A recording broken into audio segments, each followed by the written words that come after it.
Hi, everyone. Welcome to another Art of the Game over here at Hi. Cabbit Crossing. And we are three experienced GMs. And we talk about different games and give you different tips. And this originally is the brainchild of Woody. So, Woody, why don't you tell everybody what we're talking about today? Okay, so it's actually funny because you guys don't even know what we're talking about. Okay, so there is a particular character in science fiction that I consider to be the gold standard for the villain, and that character's name is Scorpius, from the fantastic series Farscape. And sadly, Greg has not seen a lot of the character development that we're referencing, but there's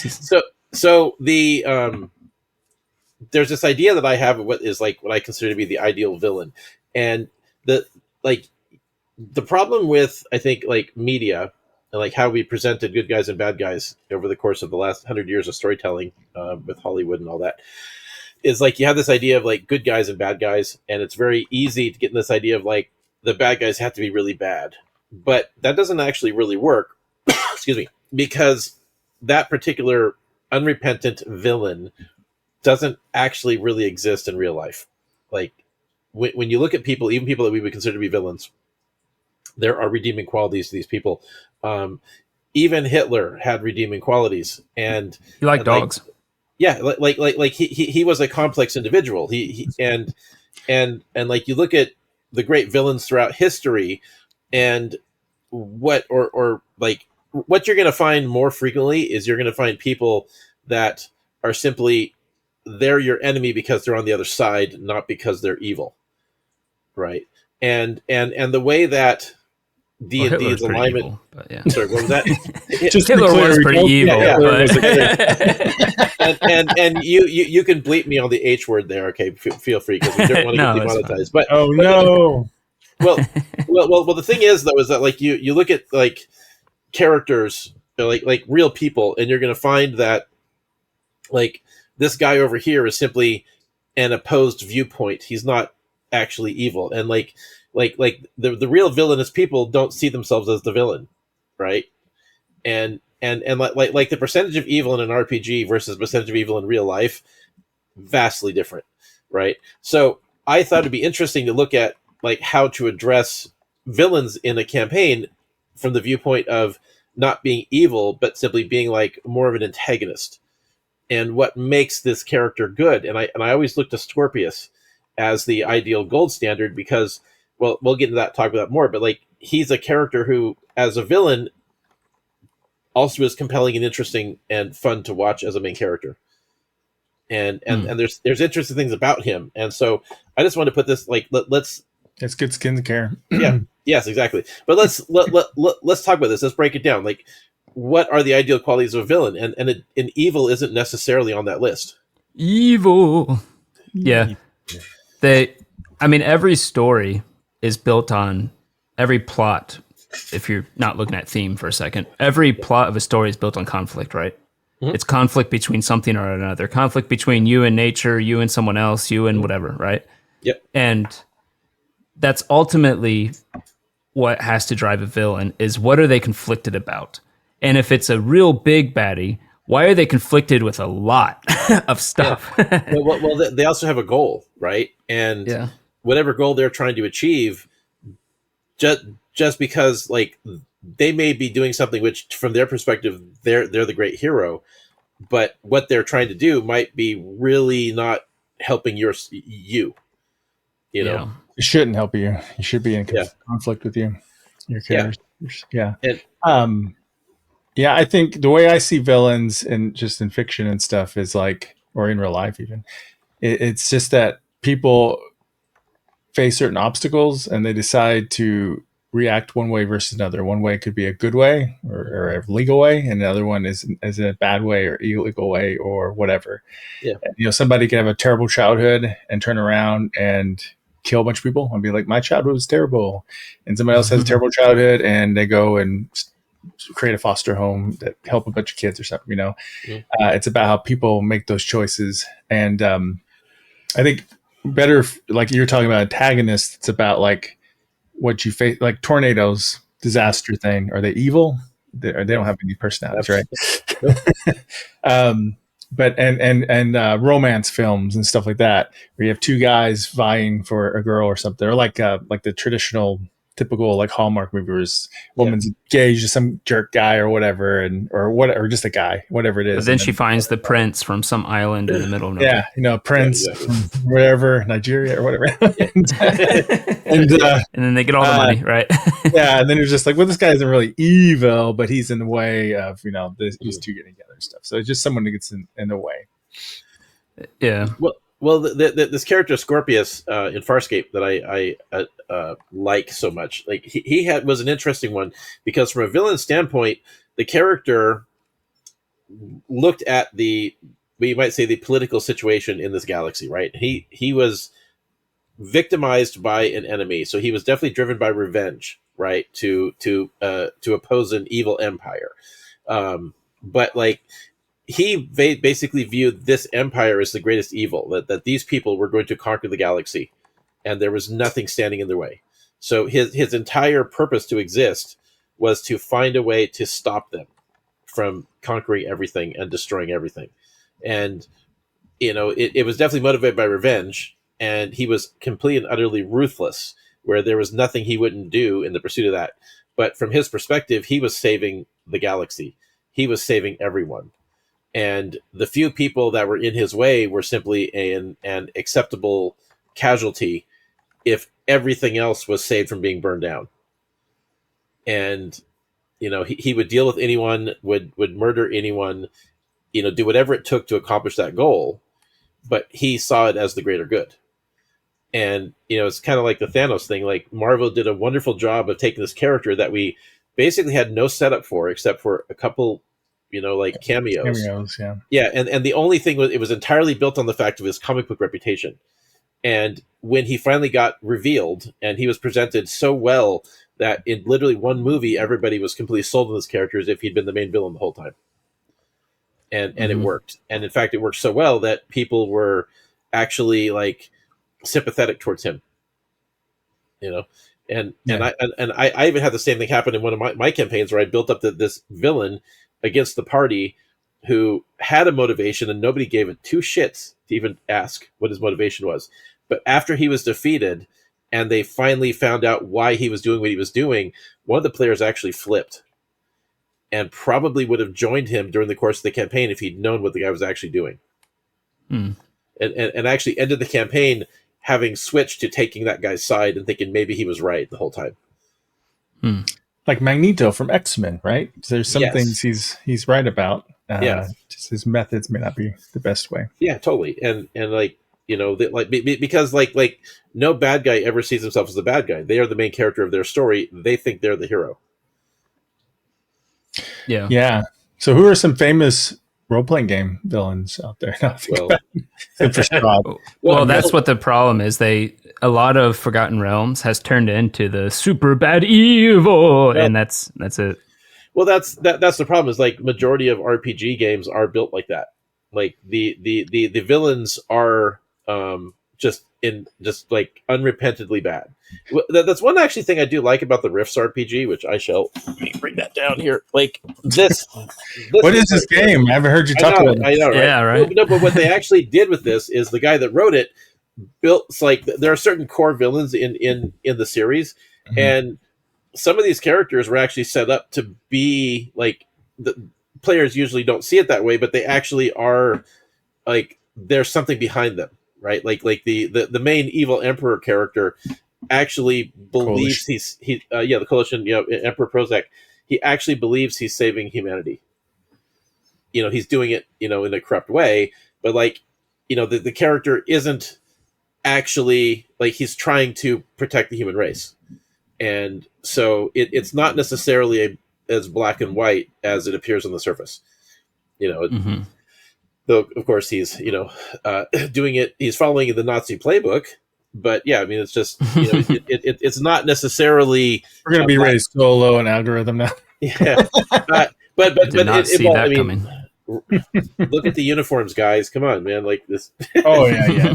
Got that vibe. And Warhammer vibe too. To be fair, all of the Empire and Star Wars was that too, right? I mean, look at these guys. It's got the Empire, Star Wars, and the Warhammer's Imperium vibe going on. I mean, like Darth Vader's an interesting one because he definitely falls in this category, but you didn't know any of that at first. He was just this badass bad guy that had a cool look and was mysterious, and people kind of just it was lightning in the bottle, and you find out later that he was compelling. And I think that's probably why Strahd is the only villain I can think of in role playing game adventure modules that anybody talks about. I don't know if he's. I mean, his thing's about love, but it's love to obsession, right? And it's turned to obsession. It's kind of tragic, but like the other thing with Strahd is like you get into his story and he's not that redeemable. Yeah, not after a while. No, well, not anymore. Not anymore.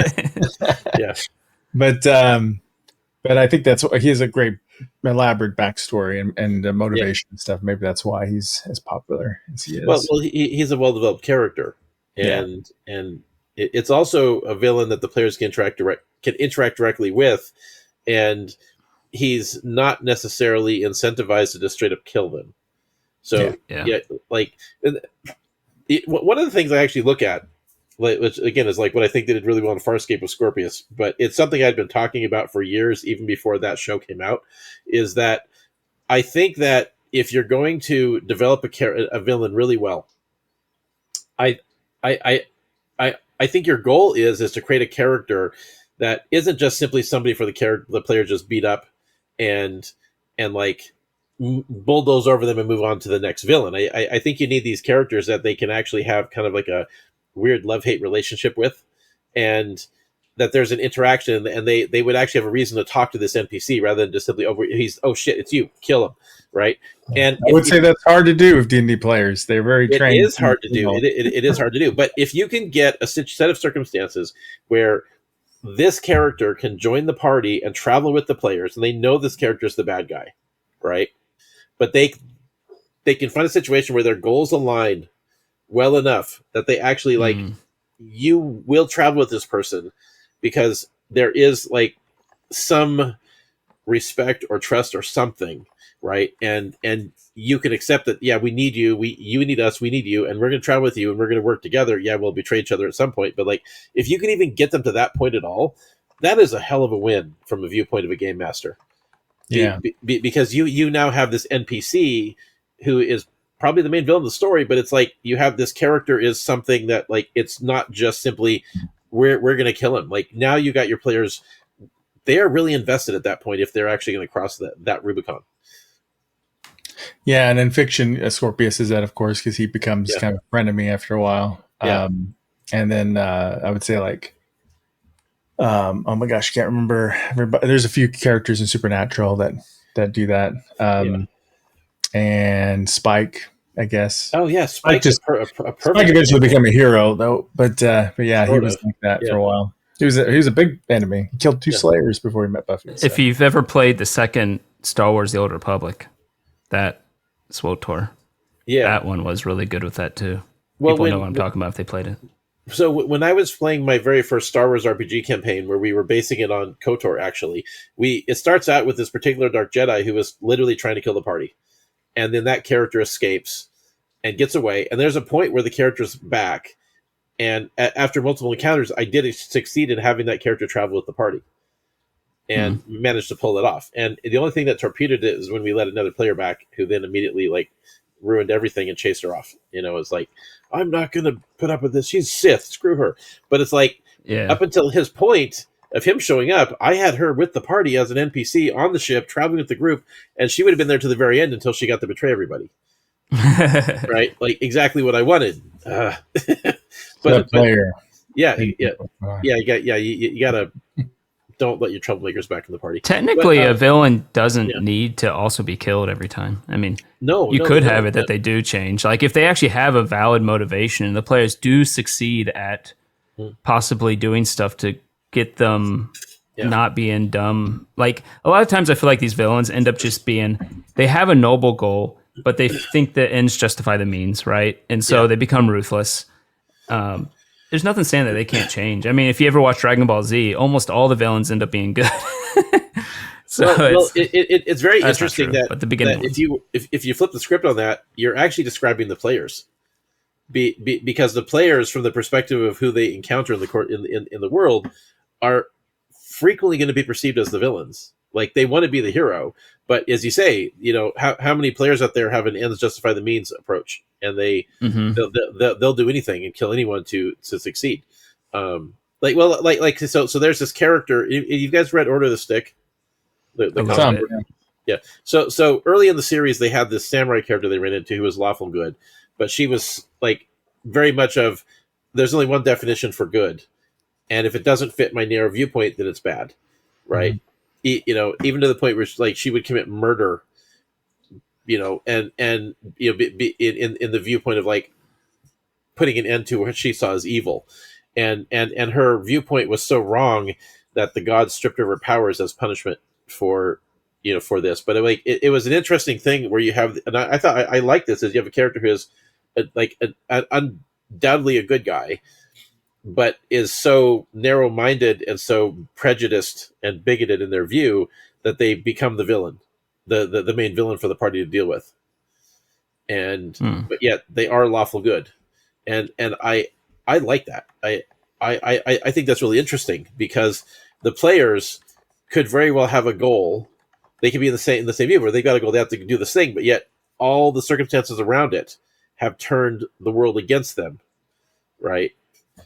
And they, or like people are opposing them because they think that the players are the villains, and in order to succeed, they would have to kill other good guys.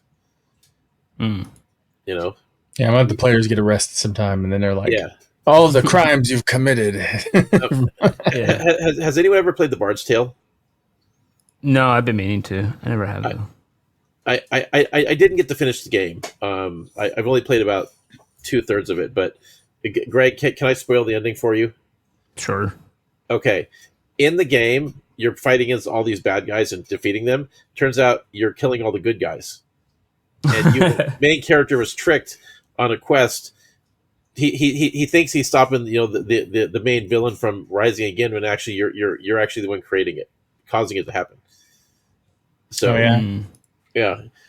I might have played that. I don't, because that's an older. You're talking about the 1985 game. I think so. Yeah, and it's a fun concept, because you could actually flip the script on your players quite successfully by having it turn out that they fight someone who they think is the main villain.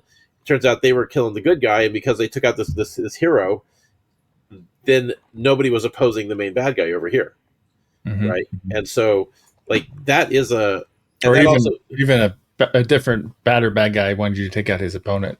Yeah, totally. Yeah, exactly. And that actually also kind of ties into our previous topic of player investment, because once the players have done that, right, and then now they're responsible for making stuff really worse, now going to have a tough time walking away from that, because somebody's got to fix it. And I love the idea that all these stories would be like, oh my God, you're not going to believe that, like, the champion bloody blood just got killed. The players are sitting there drinking their beer, being very quiet, like, fuck, we're the ones that did it. Yeah. Oops. Yeah. Yep. You want me to show what I wrote down that we said? Sure. Yes, please. Okay. This one isn't as organized, but the most villains don't think they're villainous. I think that's one of the most important things you can get out of this, right? Yeah. That they have their own motivations and reasons for doing things, and those just happen to conflict in some ways. You mentioned Scorpius. We gave some other examples, some ideas behind them. We talked about the ideal qualities, though we kind of got off topic on that a bit, but we talked about they have to have their own motivation that conflicts with player, society, or the world. They have to, it has to be personal to the player somehow, which it not necessarily at the beginning, but at some point it needs to become personal to the player somehow, right? I don't know if we said many others. And then we had a whole bunch of random ideas here. Well, they're not so random. I mean, like well, they're there for a reason, but I couldn't think of a good category name. I would, for ideal qualities, maybe you could add either a sense of humor or at least just some kind of personality besides just Yes. Villain. Personnel. That's actually a personality. Good point. Well, because like you look at the character like say Scorpius, or we look at Magneto, or we look at like Darth Vader, right? Like these characters that we see as like archetypal villains in science fiction or superhero stories or whatever. Yeah. It's there you go, Greg, not Presons. So, but like these characters are also like they're people. They have personality. They have traits and qualities. Like they're not just simply evil for evil's sake.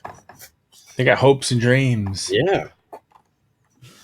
Well, like for example, Greg, when our Star Wars game we did, you had those two, not Rhodians, the Trandoshans. Yes, the Trandoshans, right? So you have those two Trandoshan brothers, and like those characters had every indication that we were going to end up fighting and killing them at some point, and then they ended up being party members for a while. Yeah, for a little while, right? And it one of them left because he was getting some tail, but like yeah, but it was an interesting flip because like we see these guys in like having them allied with us was organic and made a lot of sense, right? Because we start out with them being one of the potential opponents that we would have to deal with, and then they end up getting mind controlled by this main villain, and then I am able to save them. But like but there was this point where they were freed from that, and that because it was that fight with us, we didn't just kill them straight up. We actually like helped them. It completely changed that relationship. That they certainly weren't the good guys, but they weren't necessarily going to be our enemies either. Yeah. I put that here is that they don't always necessarily need to stay a villain. Yeah. When it happens, especially if their reason is just money or something. Yeah. Well, if the reason isn't so strong that it's such a driving thing, or maybe the reason why they're in that situation is because somebody's got something over on them. Or they're in a desperate situation. I love the idea of like, you got this bad guy. He's doing all this stuff, and you find out he's trying to make money for take care of his grandmother, right? Yeah. Or his mom. And then it's like I've had players discover this stuff and like, well, we have money, we can help you. What if we hired you? And like stuff like that does happen. And it actually isn't a bad thing for the players to find out what their motivations are. Sometimes they don't care, but if they actually found out, that might change the relationship a lot. Because like if they can turn this villain away from the side that they were on, this person could it's actually a valid tactic to undo, like get to the main bad guy by dismantling his support structure, and that doesn't mean killing them. If the support structure have to mean killing them, no, but it can. But like if the support structure turns against them, and I've seen players do this many times, where they actually successfully turn the bad guys to their side, and now they have an ally, and now you've completely changed the dynamic of this bad guy structure. Especially if it's one of those villains that start out lawful good, and they become bad over time due to some motivation or goal or something. Yeah. And it's just the realization that everyone under them says, oh, wow, this person has changed, right? And then the players can take advantage of that. Oh, yeah, totally. Yeah. But anyways, I think that's pretty good. Yeah. No, we're kind of at our time limit. Yeah. Yeah. So. Time. All right. Well, everybody, let us know in the comments what you think. What you think are traits that make for a good ideal villain, and have you had a cool villain in either a homebrew adventure or in a module that you played? Maybe give it a shout out. All right, and don't forget to subscribe so you can follow the game or any of our other games like our actual play, genre play, and Behind the Dice and all that good stuff. So until next time. When the dice roll high, we touch the sky, but when they crash, it's a belly laugh. Genre